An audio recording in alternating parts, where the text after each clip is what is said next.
Hello sir, আমি চুল্লু company থেকে বলতেছি। তুই বালে কোম্পানি থেকে বলতেছিস আর ছাড় সোদাছিস? আমার সিমে ফ্রি নেট চলছে না কেন? ফ্রিতে নেট চলবে, তুই টাওয়ার বসে রাখছিস? তোমরা কালু ফির ফ্রিতে নেট কেন চলছে বে?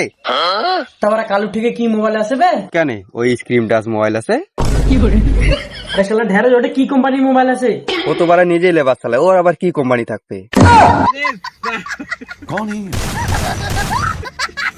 कहाँ से आते हैं ये? আরে বাড়া, কালু যে মোবাইলটা চালাইতেছে ওটা কোন কোম্পানি মোবাইল? ও তো এই বে খুলে বল না ভাই, বউ কোম্পানি।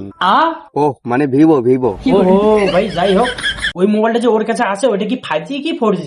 ওর কাছে যে মোবাইলটি আছে না 4G না 5G, তাহলে ওটা উনি আব্বার মোবাইল।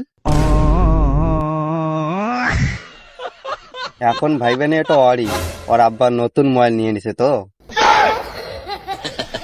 এই সিমটা কে বিক্রি করছে রে? এই সিমটা যে বিক্রি করছে তার নাম 7-8 টাকা এসে আগে। আচ্ছা ঠিক আছে, তোর মোবাইলটা যে টোয়াটা এসেছে ওটা কোথায় থেকে এসেছে? আমাদের বাড়ির পিছনের টাওয়ার থেকে আসতেছে। আচ্ছা, টোয়াটা কে লাগাইছে? আমি যতটুক দেখেছি রামপুরের 2টা মিস্ত্রি ছিল আর কানপুরের 3টা হেল্পার ছিল। इसकी माँ का भोला। আরে দাদা, আমার মানে এই টোয়াটা কোন কোম্পানি লাগাইছে? কোম্পানি টাওয়ার তো কুদ্দুস ভাই লাগাইছে। কোম্পানি অত বড় ক্ষমতা ছিল, যদি কুদ্দুস ভাই টাকা না দিত। কেউ আজরে আমার কলারটা ধরে লাত্তি মারে বের করে দাও, আমি এই জবে আর কাজ করবো না। টুং টুং টেরাও।